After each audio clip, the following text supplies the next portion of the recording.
नमस्कार, मैं doctor Shantanu Pal, HOD commerce department, Pandit Harishankar Shukla memorial college, Raipur से आप सबका हार्दिक अभिनंदन करता हूं। यहाँ पर एमकॉम फोर्थ सेमेस्टर के ऑप्शन सब्जेक्ट सी ग्रुप के banking and insurance paper third life insurance के second unit life insurance policy condition and kinds of life insurance policies some important plans of life insurance इस topic में हम discuss करेंगे। Discuss करने के पहले कुछ महत्वपूर्ण बातें मैं यहाँ पे रख रहा हूँ, उसको आप ध्यान से सुनेंगे। पहला यह है कि जिस टॉपिक को लेकर हम डिस्कस कर रहे हैं उसमें जो शर्तें हैं, जो नियम है, वो समय-समय पर परिवर्तन होते हैं, वो परिवर्तित रहती है और नए-नए जीवन बीमा पॉलिसी मार्केट में आते हैं। तो कुल मिला के ये है कि जो विषय सामग्री आपको मैं दे रहा हूँ, उसमें उस परिवर्तन को ध्यान में रखते हुए विषय में जो भी अपडेशन किया जाना चाहिए, वो आपको करना पड़ेगा। तो मैं जो आपको पढ़ा रहा हूँ उतना काफ़ी नहीं है, उसके साथ-साथ अपडेट होने के लिए हमेशा आपको तैयार रहना है। इसके साथ-साथ एक चीज़ ध्यान में रखेंगे, मैं जो पढ़ा रहा हूँ आप उसको सुन रहे हैं और स्क्रीन में देख रहे हैं और इसके साथ-साथ सबसे महत्वपूर्ण बात ये है कि उसमें जो महत्वपूर्ण बातें बताई जाएगी, उसको आपको लिखना है। तो कहने का मतलब ये है कि आपके साथ कॉपी और पेन होना चाहिए। अगर आप इसको नहीं लिखेंगे, जो महत्वपूर्ण बातें हैं, तो इस पढ़ाने का कोई औचित्य नहीं रहेगा। और सबसे लास्ट में मैं ये महत्वपूर्ण बातें ये बोलना चाहूँगा कि आप अपना 100% ध्यान इधर देंगे, तो आपको निश्चित तौर पे कुछ न कुछ बेनिफिट मिलेगा, आपके ज्ञान में वृद्धि होगी। तो चलिए आते हैं हम डिस्कस करते हैं, what is life insurance policy? जीवन बीमा पॉलिसी क्या है? Life insurance policy is such a document in which both insurer and assurer remain in contact. This document is being treated as a proof of contract. As per the mentioned condition in document right and liabilities of both insurer and assurer can be found out. जीवन बीमा policy वो दस्तावेज है जिसमें बीमादार और बीमादाता के बीच तय की गई संविदा का उल्लेख रहता है। यही दस्तावेज संविदा का प्रमाण माना जाता है और उसमें दी गई शर्तों के अनुसार दोनों पक्षकारों के अधिकारों और दायित्वों का पता चल सकता है। आप ध्यान से देखेंगे तो सबसे पहले जीवन बीमा पॉलिसी एक दस्तावेज है, डॉक्यूमेंट है, जिसमें दो पक्ष होते हैं, एक बीमादार इंश्योरर और दूसरा होता है बीमा दाता एश्योरर। जो बीमा कर रहा है, जो प्रीमियम पेड करता है, वो है बीमादार और जिस कंपनी में आप करवा रहे हैं वो है बीमा दाता एश्योरर। और इस संविदा में सबसे महत्वपूर्ण ये है कि ये दस्तावेज संविदा का प्रमाण माना जाता है। This document is being treated as a proof of contract. तो आपको ध्यान में रखना है, ये संविदा का प्रमाण माना जाता है जिसमें दी गई जो शर्तें हैं उसके कारण से दोनों पक्षकार, जो आपको मालूम है बीमादार और बीमादाता, अपने अधिकारों और दायित्व दोनों को अपने अधिकार और दायित्व का पता चल सकता है। ये लाइफ इंश्योरेंस पॉलिसी का एक साधारण सा परिभाषा है जिसको आपको समझाया गया है। इस लाइफ इंश्योरेंस पॉलिसी में हमेशा जो दर्ज रहता है वो उसमें बीमा कंपनी के नाम, बीमादार का नाम, पता, बीमादार की आयु, वो क्या बिजनेस करता है, क्या ऑक्यूपेशन है, बीमित रकम, बीमा की अवधि, प्रीमियम की रकम, प्रीमियम की देय तिथि, कब भुगतान करना है, बीमा का प्रकार और नामांकिती का उल्लेख भी रहता है। इसके साथ साथ जीवन बीमा पॉलिसी में डिविजनल मैनेजर या उसके जो प्राधिकृत अधिकारी रहते हैं उसका हस्ताक्षर भी रहता है, साथ में तिथि भी दर्ज रहती है। इसके साथ साथ स्टाम्प भी लगा रहता है।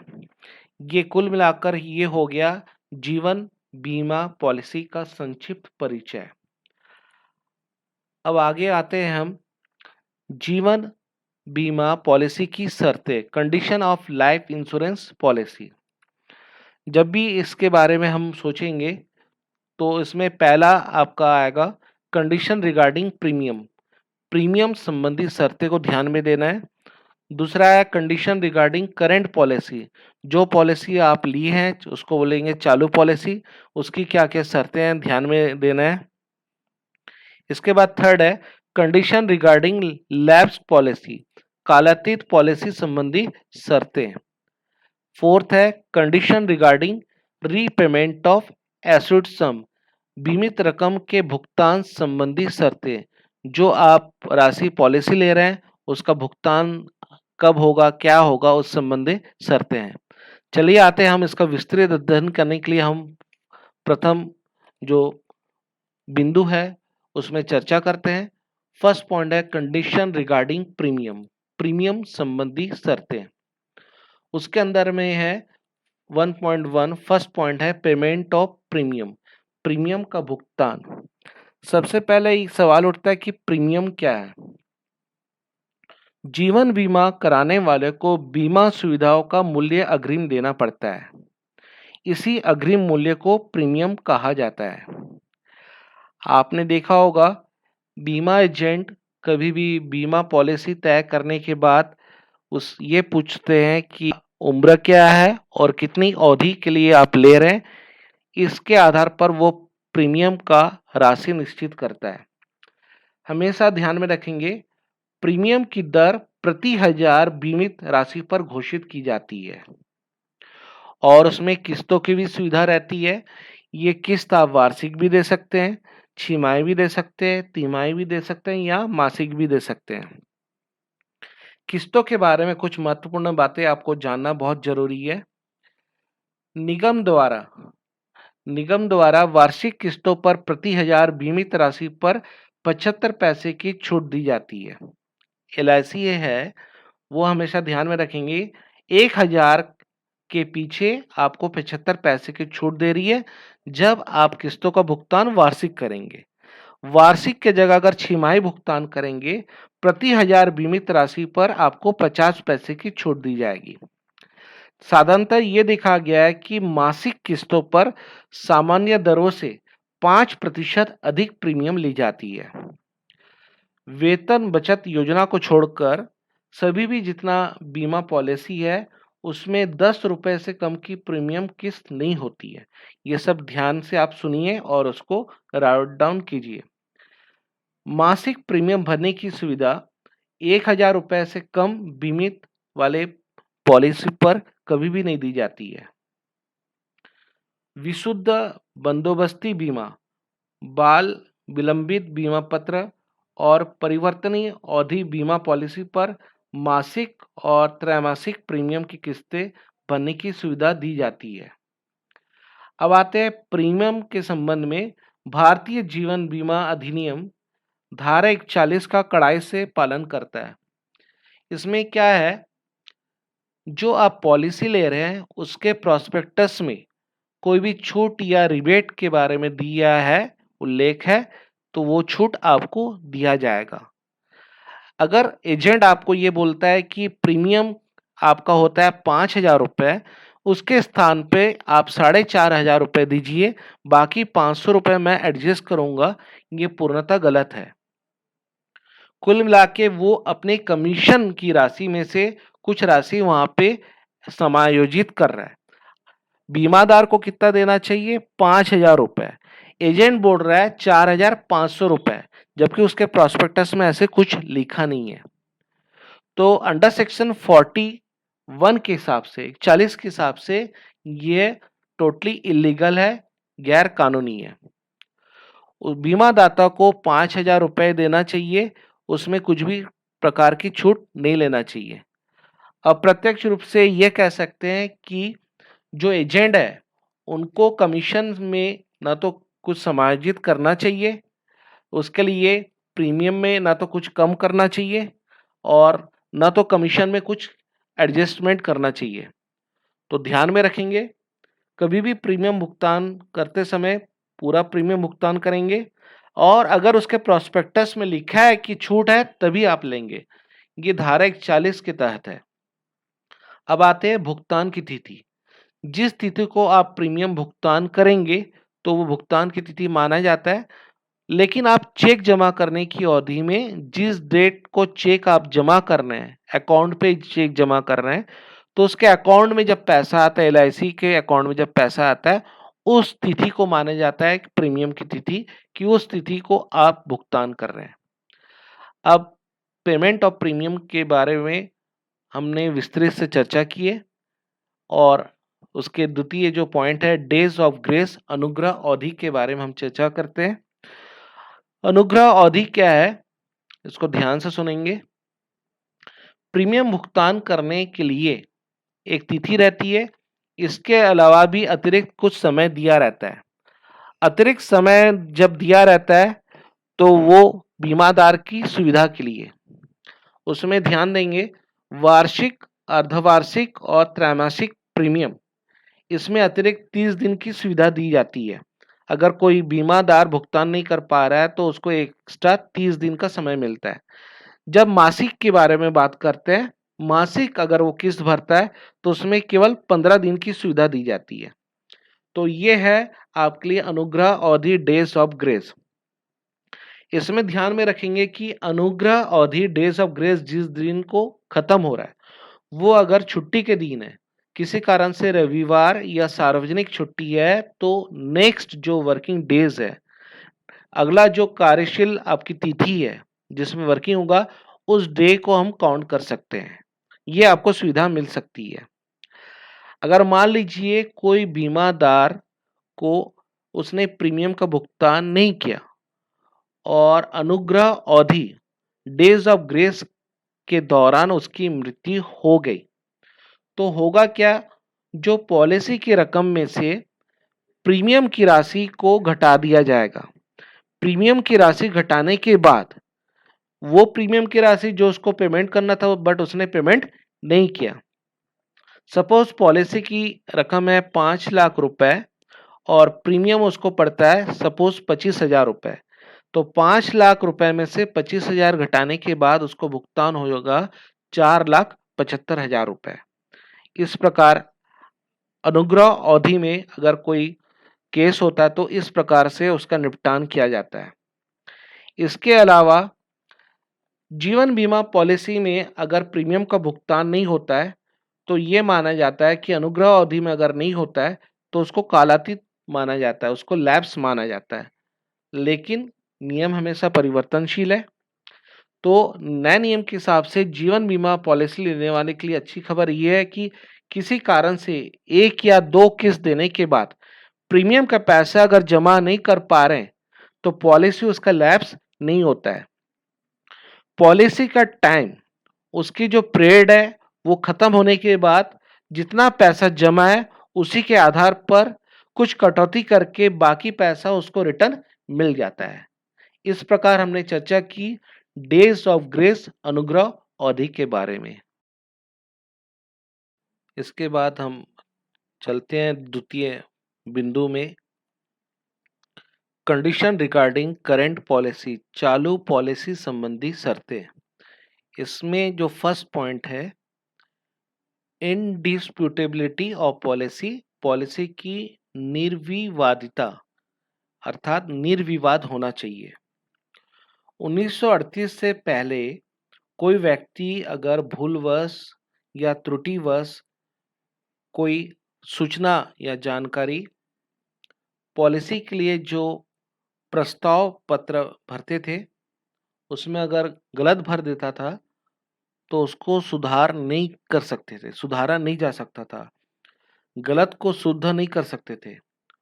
और बीमा पॉलिसी जब भी मैच्योर्ड होता था, जब भी परिपक्व होता था, बीमा कंपनी उसको रद्द कर देती थी और बीमादार जो प्रीमियम जमा करता था वो जब्त हो जाती थी।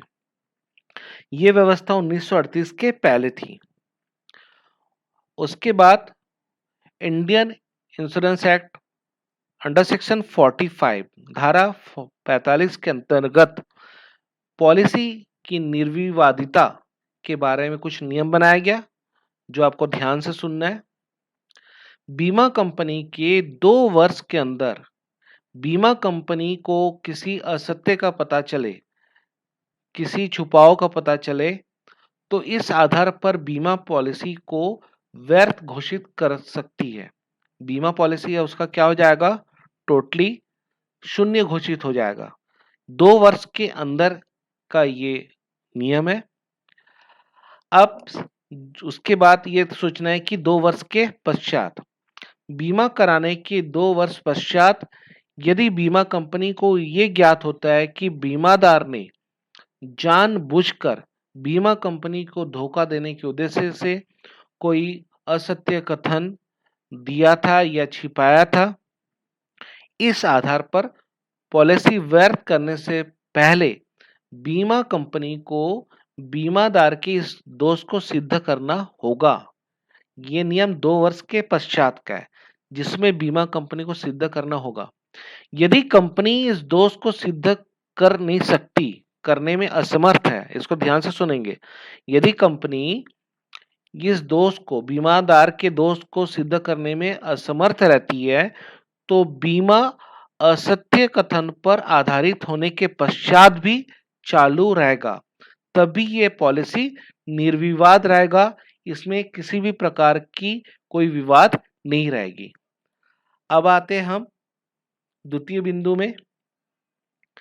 इसमें चालू पॉलिसी से संबंधित यात्रा निवास और व्यवसाय, ट्रैवल रेसिडेंस एंड ऑक्यूपेशन के बारे में आपको सोचना है।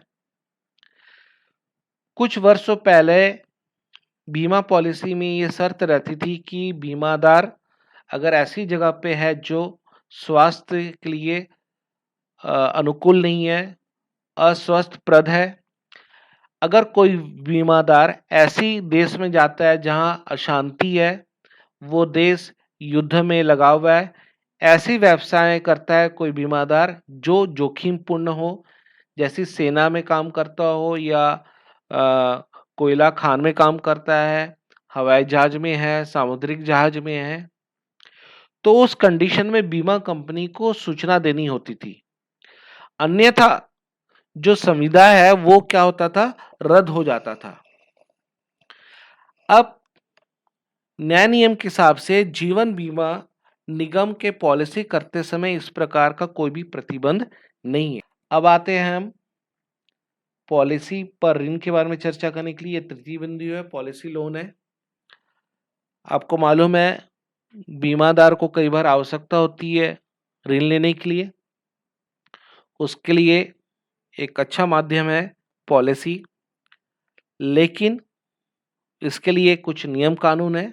उस नियम को ध्यान में रखते हुए, उस नियम को मानते हुए वो ऋण ले सकता है। पॉलिसी पर ऋण तभी मिल सकता है जब उस पॉलिसी पर समर्पण मूल्य, सरेंडर वैल्यू एकत्र हुआ है। अब आपको देखना है कि सरेंडर वैल्यू, समर्पण मूल्य क्या है। समर्पण मूल्य पॉलिसी के नगद वापसी मूल्य को कहते हैं, अर्थात वो नगद रकम जो निगम बीमादार द्वारा पॉलिसी का समर्पण करने के बदले में देने को तैयार रहता है, उसको बोलते हैं सरेंडर वैल्यू, समर्पण मूल्य। इसमें महत्वपूर्ण बातें ये है कि बीमा पॉलिसी पर ऋण तभी मिल सकता है जब पॉलिसी का समर्पण मूल्य एकत्र हुआ है, अर्थात पॉलिसी 3 वर्ष से अधिक चालू रहा हो। साधारणतः समर्पण मूल्य के 90% तक ही ऋण दिया जाता है। यदि बीमा अवधि पूर्ण होने के लिए 3 वर्ष केवल अवधि शेष है, तब 90% से अधिक ऋण भी स्वीकृत हो सकता है। यदि पॉलिसी चुकता हो चुकी है, पेडअप हो चुकी है, तो चुकता मूल्य के 85% सीमा तक ऋण स्वीकृत हो सकता है। ऋण जो आपको मिल रहा है, बीमादार को जो ऋण मिल रहा है, वो 6 माह से कम अवधि तथा 150 रुपए से कम रकम का नहीं होना चाहिए। इसको ध्यान में रखेंगे। कुछ पॉलिसी पर एलआईसी ऋण नहीं देती है, जैसे द्विवर्षीय अवधि, अस्थायी पॉलिसी, शिक्षावृत्ति पॉलिसी, विवाह बंदोबस्ती पॉलिसी, ये सब ध्यान में रखेंगे, इसमें ऋण नहीं मिल सकता है। ऋण लेने के लिए जो बॉन्ड्स है उस पर स्टाम्प ड्यूटी का खर्चा बीमादार को ही देना पड़ता है, कंपनी नहीं देती है। और ऋण की रकम बीमादार को निर्धारित किस्तों में अदा करना होता है। ऋण प्राप्त करने के लिए निगम द्वारा एक एप्लीकेशन फॉर्म रहता है, उसमें जो आवेदक है बीमादार, उस फॉर्म को भरना पड़ता है। उसके साथ साथ बीमा पॉलिसी उसे निगम के पक्ष में समनुदेशन असाइनमेंट करके जमा करना पड़ता है। समनुदेशन असाइनमेंट क्या होता है हम बाद में पढ़ेंगे। उसका संक्षेप में अर्थ है अंतरित करना, ट्रांसफर करना। और ऋण संबंधी जो मुख्य है बातें ब्याज के बारे में, ऋण चुकता होने के पूर्व तक बीमादार को एक निश्चित दर से ब्याज देना पड़ता है। ये ब्याज 9% है, जो अर्धवार्षिक आधार पर लागू होती है। अभी तक आपको इस जीवन बीमा पॉलिसी की शर्तें से संबंधित जितनी भी चर्चा की गई, आपको निश्चित तौर पे समझ में आया होगा। इसके बाद के जो बचा हुआ विषय सामग्री है वो हम नेक्स्ट क्लास में लेंगे।